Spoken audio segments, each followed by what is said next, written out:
Bom dia, boa tarde, boa noite. Nós estamos agora, nós vamos começar mais uma aula, mas antes eu queria deixar um lembrete. Isso já está no nosso cronograma, mas enfim. Hoje nós temos a nossa prova, está marcada para o dia 11 do 1, a prova vale 30 pontos. São 4 questões que vão ser postadas no Moodle, você responde individualmente essas questões e também posta as suas respostas na plataforma Moodle dentro do prazo lá posto, ou seja, 48 horas. Dá tempo de sobra para todos responderem as questões.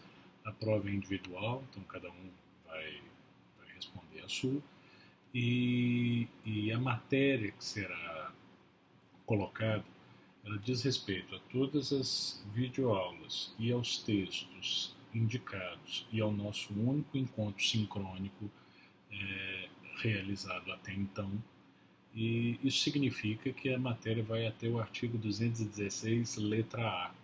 A aula desta semana não está incluída na matéria desta primeira prova.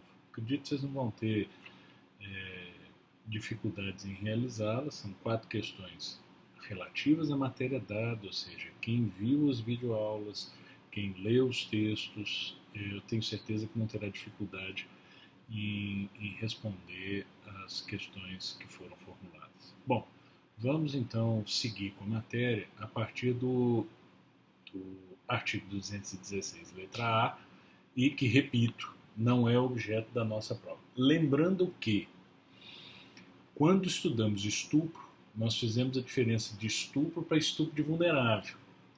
Então, o 217, letra A, vocês precisam lê-lo para poder compreender os limites do 213. Então, pode ter alguma questão lá tratando do 217, letra A, porque ele foi dada fora de ordem por uma opção metodológica. Mas, enfim, visto isso, nós podemos então seguir com a matéria e estamos, ou a partir do 216, letra A, nós não vamos tratar do 217, letra A, porque isso já foi dado junto com o 213, e podemos seguir então para o 218 seguinte. O 218, os tipos penais aqui para frente, eles até o 229, eles não têm grandes questões dogmáticas ou teóricas que mereçam maior relevo. Então eu sugiro a vocês que passem uma leitura, que passem em revista a esses textos, mas sem a esses artigos, mas sem maiores preocupações. Os pontos mais relevantes eu vou pensar aqui para vocês. Veja o 218. Ele vem dizendo: induzir alguém menor de 14 anos a satisfazer a lascívia de outrem, pena de 2 a 5 anos de reclusão.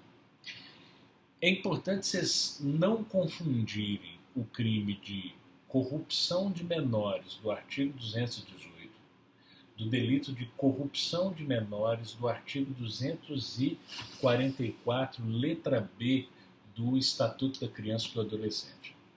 O 244, letra B do Estatuto da Criança e do Adolescente foi introduzido lá em 2009 e trata-se da corrupção do menor, não de ordem sexual, mas consiste em corromper o menor levando-o à prática de atos tipificados como crime.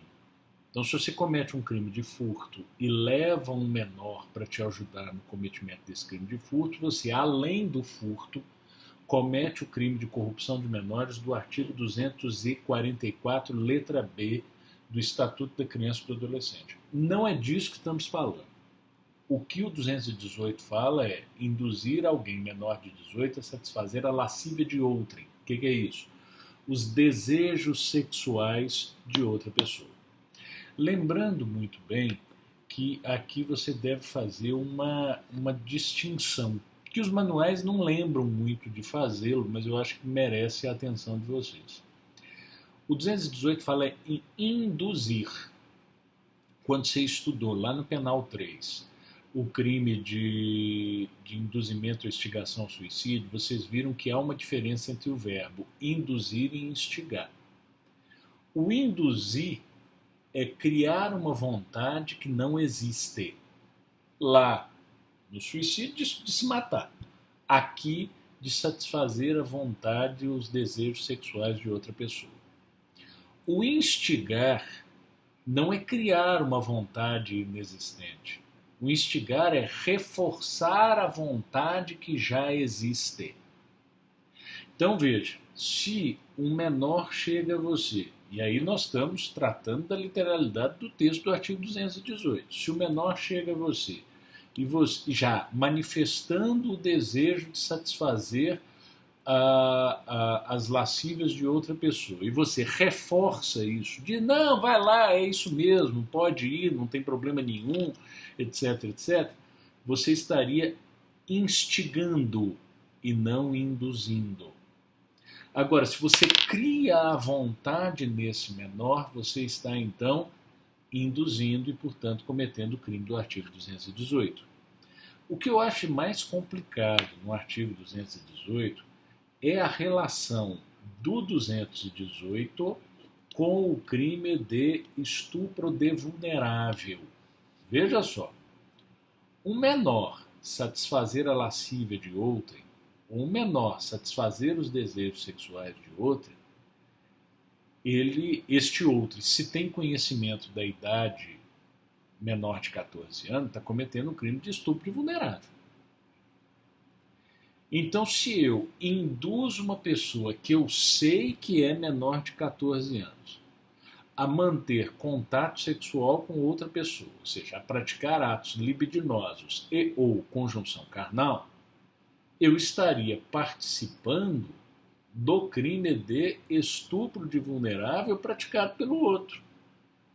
Ora, então, o artigo 218, me parece, não tem uma boa redação. Primeiro, porque ele fala só em induzir, não fala em instigar. Isso cria um vácuo legislativo significativo. Segundo, porque ele despreza, me parece desprezar, a disciplina do concurso de pessoas. Ora, se eu estou induzindo um menor a satisfazer a lascívia de outra pessoa, eu estou participando do crime de estupro de vulnerável. Se eu estou me valendo de um outro maior que não tem conhecimento daquilo que faz, eu ainda assim estaria cometendo o crime de estupro de vulnerável. Então, o artigo 218 não me parece ter sido uma boa ideia. Se ele não existisse, eu acho que a punição daqueles que induzem menor de 14 anos a satisfazer a lascívia de outros seria de estupro vulnerável. O legislador entendeu por bem separar, distinguir esta situação. Se você pratica o estupro vulnerável, você responde pelo 217A, mas se você induz um menor a praticar, a satisfazer a lascívia de outrem, você não pratica estupro vulnerável, pratica o artigo 218. Agora veja que interessante. Se você incentiva um menor a satisfazer a lascívia do maior, você comete o 218. Mas se você incentiva um maior a manter relação sexual com um menor de 14, você comete estupro de vulnerável em concurso de pessoas. Estão compreendendo o problema do 218, eu acredito. Veja o seguinte, praticar na presença de alguém menor de 14 anos ou induzi-lo a presenciar conjunção carnal ou outro ato libidinoso, a fim de satisfazer a lascívia própria ou de outrem. Então, se uma pessoa pratica ato sexual, um maior pratica um ato sexual com um outro maior, ou seja, duas pessoas maiores e plenamente conscientes daquilo que fazem, ou seja, então entre elas não tem nenhum crime de natureza sexual. Só que elas realizam o ato sexual na presença de menor de 14 anos e tendo ciência que é observado por menor de 14 anos, esses indivíduos cometem o crime do artigo 218, letra A. Veja, o 218b vem dizendo submeter, induzir ou atrair à prostituição ou outra forma de exploração sexual alguém menor de 18 ou que, por enfermidade ou deficiência mental, não tem o necessário discernimento para a prática do ato, facilitá-la, impedir ou dificultar que abandone. Então veja, se você realiza quaisquer dessas condutas, inclusive com alguém menor de 18, e pode também ser menor de 14, tá? Menor de 18 não para em 14, menor de 18. Pode ser 13, 12, e aí você vai dizer, mas por que você está chegando a essa conclusão, Tarcísio? O induzir ou submeter o menor de 14 à prostituição não seria estupro de vulnerável? Eu creio que não, por quê? Porque o tipo penal continua dizendo ou que, por enfermidade ou doença mental, não tem o necessário discernimento para a prática do ato. Então, ele está incluindo aqui os vulneráveis, em razão da doença mental ou enfermidade ou deficiência mental, e se está fazendo, não há razão para não acreditar que o menor de 14 anos não esteja dentro do espectro do tipo penal ao dizer menor de 18. Então, o menor de 18 inclui também o menor de 14.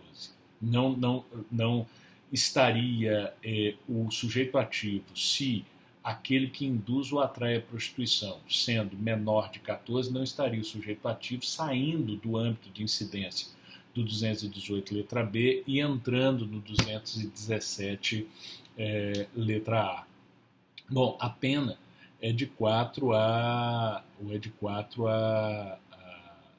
10 anos de reclusão. Bom, aquele que... Aí vem a questão, olha que interessante. No parágrafo 2º. Quem pratica conjunção carnal ou outro ato libidinoso com alguém menor de 18 e maior de 14. Aqui ele fez a distinção. Na situação descrita no caput, tem pena também de 4 a 10 anos. O proprietário, o gerente ou responsável pelo local em que se verifica a prática referida no caput desse artigo. Então, há um problema há uma interseção muito complicada e que merece uma especial atenção de todos esses crimes com o crime de estupro de vulnerável. Então, olha só, se um indivíduo ele não atrai, ele faz uso do serviço da prostituição de uma pessoa menor de 18, está sujeito a uma pena de 4 a 10 anos de prisão, mas maior de 14. Então, se fazer uso do serviço de prostituição não é uma conduta típica, salvo se aquele ou aquela que oferece o serviço da prostituição for menor de 18. Se for menor de 18 e maior de 14, a incidência está no parágrafo 2º, inciso 1º do artigo 218b. Se for menor de 14 anos, então o crime seria de estupro de vulnerável. Bom, mas veja, esclarecido ou percebido isso, nós então podemos dar uma olhada no 218 letra C, que é uma novidade que nos foi trazida pela Lei 13.718 de 2018. Veja o que o tipo penal vem dizendo. Oferecer, trocar, disponibilizar, transmitir, vender, expor à venda, distribuir, publicar ou divulgar por qualquer meio, inclusive o meio de comunicação de massa ou sistema de informática ou telemática, fotografia, vídeo ou outro registro audiovisual que contenha cena de estupro ou de estupro de vulnerável, ou faça a apologia ou induza a prática, ou sem o consentimento da vítima, cena de sexo, nudez ou pornografia. Esse tipo penal 218, letra C, ele veio muito inspirado naquelas condutas que são efetivamente deploráveis de indivíduos que, quando rompem o relacionamento, eles publicam cenas íntimas de seus parceiros. Cenas que foram, às vezes, gravadas com consentimento, mas que, em razão de um término mal resolvido, o indivíduo, o sujeito ativo, resolve, vingando-se daquele ou daquela que não quer mais o relacionamento com ele ou com ela, ele publiciza na internet cenas íntimas de seu ex-parceiro ou de sua ex-parceira. Quem comete ou quem pratica essa conduta está sujeito a uma pena de 1 a 5 anos de reclusão. É importante lembrar que quem realiza a conduta, como eu acabei de mencionar para vocês, ainda está sujeito a um aumento de pena. Veja o parágrafo 1º.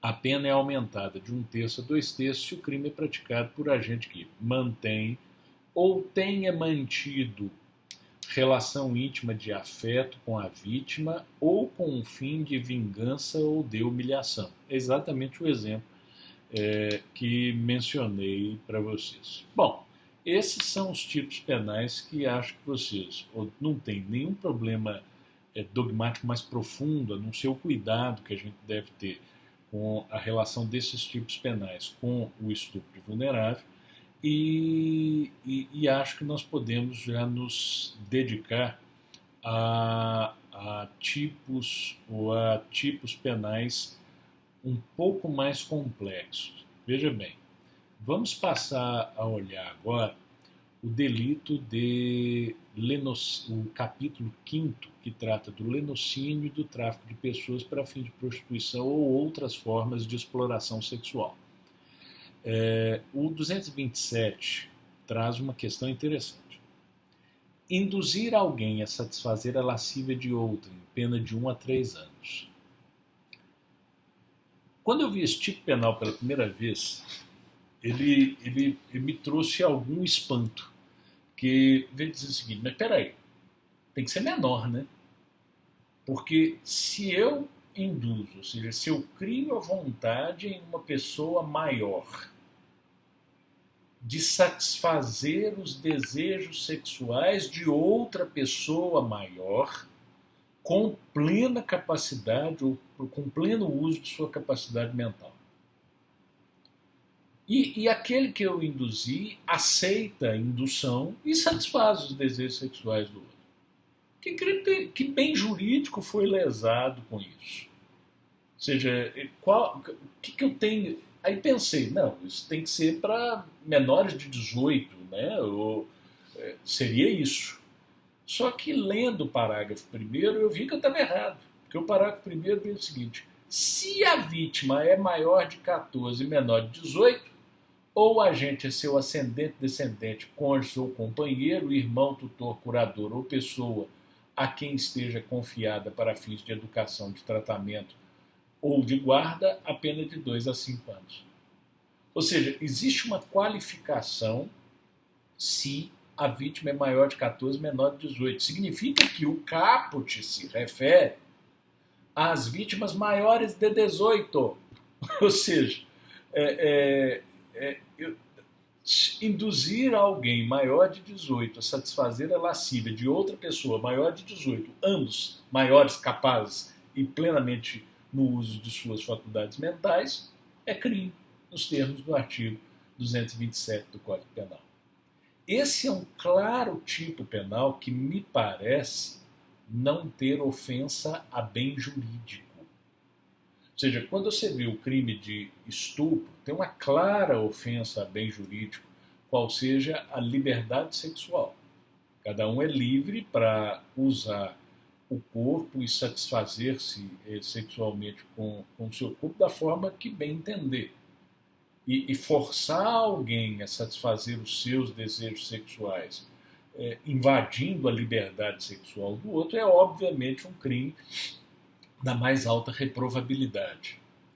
Agora, induzir maiores no uso da sua liberdade e consciência a satisfazer o desejo de outros maiores no uso de sua liberdade e consciência não me parece ter lesão a qualquer tipo de bem jurídico. E aí a gente levanta aquele questionamento, né? Existem tipos penais ou existem crimes sem bem jurídico? Os crimes podem, ou é possível haver figuras típicas que tutelam comportamento moral? Ou é legítimo o Estado, por meio da norma penal, tutelar um determinado comportamento que entenda ser moralmente adequado? Me parece que não. Ora, e essa discussão já chegou na Suprema Corte Alemã numa discussão extremamente interessante, em que se debatia a constitucionalidade do crime de incesto. Aqui não há crime de incesto entre nós, mas seria o seguinte: vamos imaginar um casal de irmãos vivem como se casados fossem, mantendo relacionamento sexual. A polícia alemã descobriu isso, prendeu os indivíduos e eles foram acusados do crime de incesto. O debate que se verificou na Suprema Corte, e um dos que debatiam era um penalista muito famoso chamado Hassemann, ele sustentou a seguinte tese: o crime de incesto é inconstitucional porque não viola bem jurídico qualquer, viola somente um comportamento moral. Se os dois irmãos são maiores e capazes, não haveria lesão a direito qualquer. Eu não estou discutindo questões morais, éticas, não é esse o debate. A discussão na Suprema Corte Alemã foi essa. A questão aí é moral, e por ser uma questão moral, não há lesão a bem jurídico e, portanto, o direito penal não pode se meter nesse debate. A tese que ficou vitoriosa na Suprema Corte Alemã é que o crime é constitucional, que os tipos penais eles devem tutelar bens jurídicos ou questões morais ou comportamentos morais quando eles se mostrarem extremamente fundantes ou extremamente relevantes para uma determinada sociedade. Essa foi a tese vitoriosa lá, com o voto ou com a discordância do Hassemer, que então compunha a Suprema Corte Alemã. Bom, aqui o debate, numa situação muito menos com a questão moral muito menos gritante, né? Você falar de relacionamento sexual entre irmãos, aqui não se trata disso. Aqui está se tratando do relacionamento sexual de duas pessoas adultas e que um induz uma dessas pessoas adultas a satisfazer a lascívia do outro. Eu não consigo ver nesse artigo 227 um bem jurídico merecedor de tutela. Me parece que a questão aqui é moral e, portanto, esse tipo penal não mereceria subsistir entre nós. Eu não estou dizendo que as pessoas devem ou não induzir as outras a satisfazer as lascívias de outra. Não é isso que eu estou dizendo. Eu só estou dizendo que isso não deveria, na minha modesta visão, ser uma questão de direito penal em razão de um argumento técnico específico. Não há bem jurídico tutelado, que se tutela aqui é somente uma questão de ordem moral. E direito penal não pode tutelar questões de ordem moral, elas devem ser resolvidas por outros campos. Veja que aqui você tem algumas qualificadoras, que aí basta a leitura, não acho que seja necessário tratar delas. E o artigo subsequente vem a ser o 228, induzir ou atrair alguém à prostituição, ou outra forma de exploração sexual, facilitá-la, impedir ou dificultar que alguém abandone. Pena de 2 a 5 anos de prisão. Aqui eu tenho algumas qualificadoras a depender da relação entre sujeito ativo e passivo e chego ao último tipo penal que estávamos programados para comentar com vocês na videoaula de hoje. Manter por conta própria de terceiro estabelecimento em que ocorra exploração sexual, haja ou não intuito de lucro ou mediação direta do proprietário ou gerente. Esse é o crime de casa de prostituição. Mas veja que interessante. A casa de prostituição era descrita, antes de 2009, mais ou menos da seguinte forma.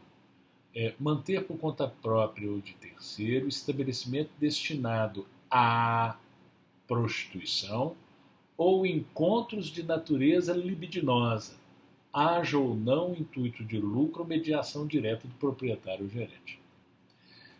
Esse encontro de natureza libidinosa, o caso onde ocorra encontro de natureza libidinosa, seriam os motéis. Então, até 2009, ter motel, manter motel, era crime do artigo 229. Porque não era casa de prostituição, era casa de prostituição ou local destinado a encontros libidinosos.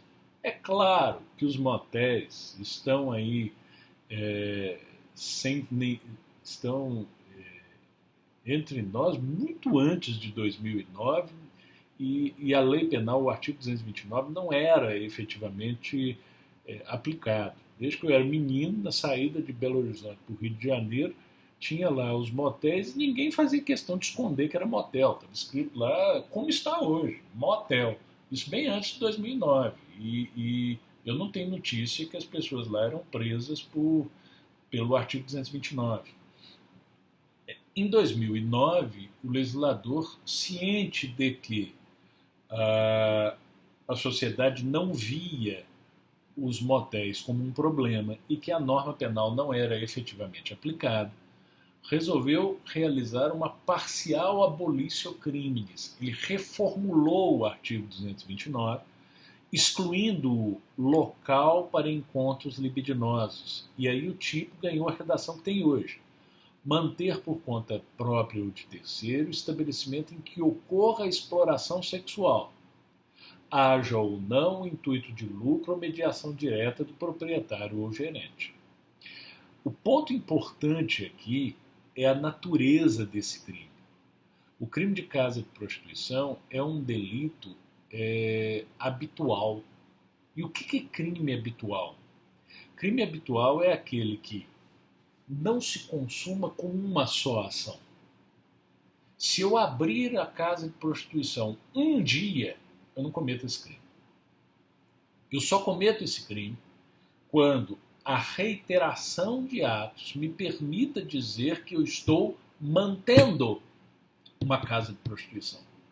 Então, os vários atos reiterados levam à configuração de um único delito, uma única ação típica. É diferente o crime de habitual do crime continuado do crime permanente. E aqui eu queria já levantar os problemas para a nossa próxima videoaula. Veja só, o crime habitual, ou delito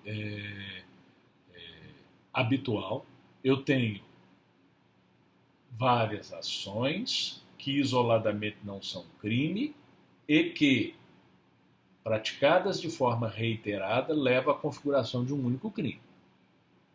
Eu queria que vocês pensassem na diferença do crime habitual, do crime permanente, para o crime continuado, e depois refletissem sobre a importância desses conceitos no conflito de lei penal no tempo. Na verdade, no aparente conflito de lei penal no tempo que pode se verificar em casos de habitualidade, permanência ou continuidade delitiva.